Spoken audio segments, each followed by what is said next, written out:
जय माता दी दोस्तों। आज नवरात्रि का दूसरा दिन है।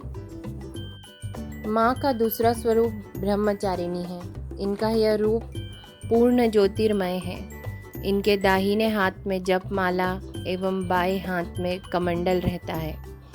इनकी उपासना से तप, त्याग और संयम की वृद्धि होती है।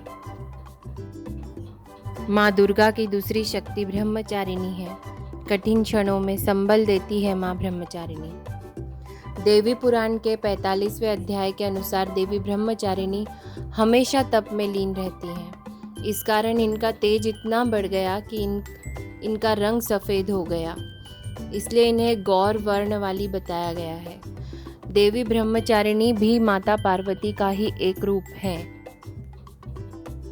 देवी ब्रह्मचारिणी का मंत्र है दधानाम कर पद्माभ्याम अक्षमालाम कमंडलु देवी प्रसीदतु मयि ब्रह्मचारिण्यनुत्तमा।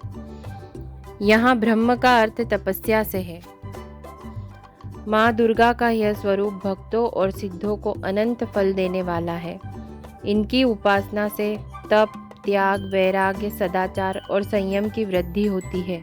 माँ पार्वती ने शिवजी को प्राप्त करने के लिए हजारों साल तपस्या की, जिनके कारण उन्हें ब्रह्मचारिणी नाम मिला।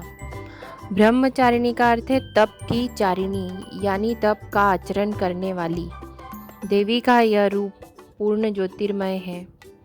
पूर्व जन्म में इस देवी ने हिमालय के घर पुत्री रूप में जन्म लिया था और नारद जी के उपदेश से भगवान शंकर को पति रूप में प्राप्त करने के लिए घोर तपस्या की थी। इस कठिन तपस्या के कारण इन्हें तपश्चारिणी अर्थात ब्रह्मचारिणी नाम से अभिहित किया गया। 1000 वर्ष तक इन्होंने केवल फल फूल खाकर बिताए और 100 वर्षों तक केवल जमीन पर रहकर शाक पर निर्वाह किया। कुछ दिनों तक कठिन उपवास रखे और खुले आकाश के नीचे वर्षा और धूप के घोर कष्ट सहे। 3000 वर्षों तक टूटे हुए बिल्व पत्र खाए और भगवान शंकर की आराधना करती रहीं। इसके बाद तो उन्होंने सूखे बिल्व पत्र खाना भी छोड़ दिया। कई हजार वर्षों तक निर्जल और निराहार रहकर तपस्या करती रहीं। पत्तों को खाना छोड़ देने के कारण इनका नाम अपर्णा पड़ गया।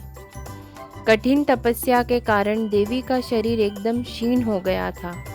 देवता, ऋषि, सिद्धगण, मुनि सभी ने ब्रह्मचारिणी की तपस्या को अभूतपूर्व पुण्य कृत्य बताया, सराहना की और कहा, हे देवी, आज तक किसी ने इस तरह की कठोर तपस्या नहीं की। यह तुम्ही से संभव थी। तुम्हारी मनोकामना पूर्ण होगी और भगवान चंद्रमौली शिवजी तुम्हें पति रूप में प्राप्त होंगे। अब तपस्या छोड़कर घर लौट जाओ, तुम्हारे पिता तुम्हें बुलाने आ रहे हैं।